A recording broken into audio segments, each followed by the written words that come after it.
Hi friends, so finally Ranji Trophy 2025-26 final winner Jammu and Kashmir. For the first time Jammu Kashmir, so Ranji Trophy winners అయినందుకు నా తరపున నా followers అందరి తరపున congratulations.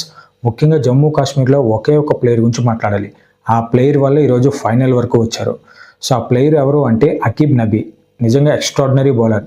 So సెమీఫైనల్లో కానీ ఫైనల్లో కూడా తన బౌలింగ్ పర్ఫార్మెన్స్తో జట్టు విజయంలో కీలక పాత్ర పోషించాడు. సో తన బౌలింగ్లోనే కాదు బ్యాటింగ్లో కూడా ఫినిషింగ్లో మంచి భారీ సిక్సెస్ కొట్టగల క్యాపబిలిటీ ఉన్న ప్లేయర్. ఇలాంటి ఒక ప్లేయర్కి సో ఖచ్చితంగా నెక్స్ట్ ఇండియాలో ఛాన్స్ రావాలని నేనైతే మనస్ఫూర్తిగా కోరుకుంటున్నాను.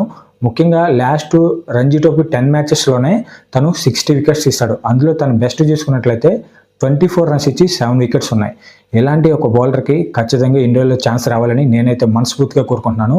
సో మీలో ఎంతమందికి అకీబ్ నబీ తెలుసో కింద కామెంట్ సెక్షన్లో కామెంట్ చేయండి. సో అకీబ్ నబీ సో ఐపీఎల్లో ఢిల్లీ క్యాపిటల్స్ తరఫున ఆడుతున్నాడు. సో ఈ ఐపీఎల్లో కూడా తనకి మంచి స్టార్ట్ వచ్చిందంటే నెక్స్ట్ ఖచ్చితంగా ఇండియాకి సో ఖచ్చితంగా ఆడతాడని నేనైతే 100% నమ్ముతున్నాను. సో ఈ వీడియో మన క్రికెట్ లవర్స్ అందరికీ తప్పకుండా షేర్ చేయండి. అలాగే మన పేజ్ని కూడా ఖచ్చితంగా సపోర్ట్ చేయండి. జై హింద్.